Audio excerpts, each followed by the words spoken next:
वफाकी काबीना ने ऑपरेशन अज़म इस्तेहकाम की मंजूरी दे दी। वज़ीर आज़म शहबाज शरीफ की ज़ेर सदारत वफाकी काबीना का इजलास हुआ, जिसमें काबीना ने नेशनल एक्शन प्लान के एपिक्स कमेटी के फैसलों की तौसीक की। ज़राए का कहना है कि काबीना ने एपिक्स कमेटी की जानिब से ऐलान किए जाने वाले ऑपरेशन अज़म इस्तेहकाम की भी मंजूरी दे दी। ज़राए के मुताबिक वज़ीर आज़म काबीना इजलास में कहा कि ऑपरेशन अज़म इस्तेहकाम पर उबहम या क्या सराहियाँ हो रही हैं, लेकिन वाज़ेह कर दूँ, ये ऑपरेशन दीगर ऑपरेशन की तरह नहीं है। ये इंटेलिजेंस बेस्ड ऑपरेशन होगा जिसमें किसी को कहीं मुंतकिल नहीं किया जाएगा। वज़ीर आज़म ने मज़ीद कहा कि ये नेशनल एक्शन प्लान का तसलसल है और इसी को आगे लेकर चलना है। अज़म इस्तेहकाम ऑपरेशन में आवाम को किसी किस्म की परेशानी का सामना नहीं करना पड़ेगा, ना ही लोगों के घरों में कोई इस तरह की कार्रवाई की जाएगी। सिर्फ शरपसंद अनासर के खिलाफ इंटेलिजेंस बेस्ड ऑपरेशन कार्रवाई की जाएगी।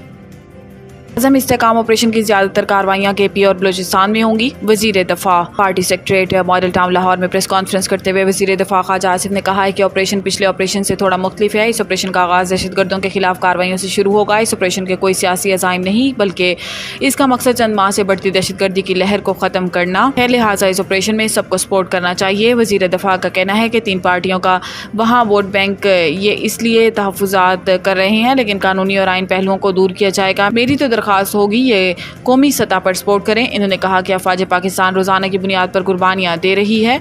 अदलिया, मीडिया, सियासतदान और इदारों को इस ऑपरेशन पर मुत्तफिक होना होगा। अदलिया या मीडिया अगर इस कोशिश को सपोर्ट नहीं करेगा तो ऑपरेशन के असल मकासद हासिल नहीं हो सकते। नैब और मईशत साथ नहीं चल सकते, हमने नैब को ख़त्म करना है।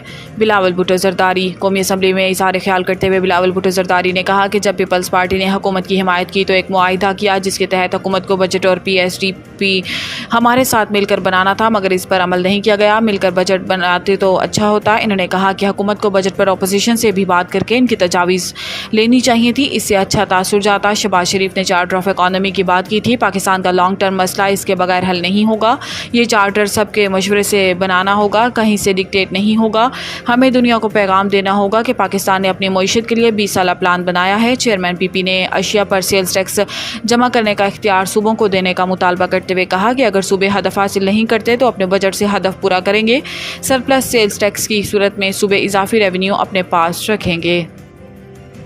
मखसूस नशिस्तें मुतनासिब नुमाइंदगी के असूल से हट कर नहीं दी जा सकती। Supreme court chief justice Pakistan Qazi Faez Isa की सरबराही में सुप्रीम कोर्ट के 13 रुकनी फुल कोर्ट ने सुन्नी इत्तेहाद कौंसिल की मखसूस नशिस्तों से मुतल्लिक केस की समाअत की, जिस दौरान सुन्नी इत्तेहाद कौंसिल के वकील फैसल सदीकी ने दलाइल देते हुए कहा कि कागजात नामजदगी में चेयरमैन की सुन्नी इत्तेहाद कौंसिल से वाबस्तगी ज़ाहिर होती, मगर सुन्नी इत्तेहाद का निशान ना मिलने पर चेयरमैन ने बतौर आज़ाद उम्मीदवार इंतखाबात लड़े।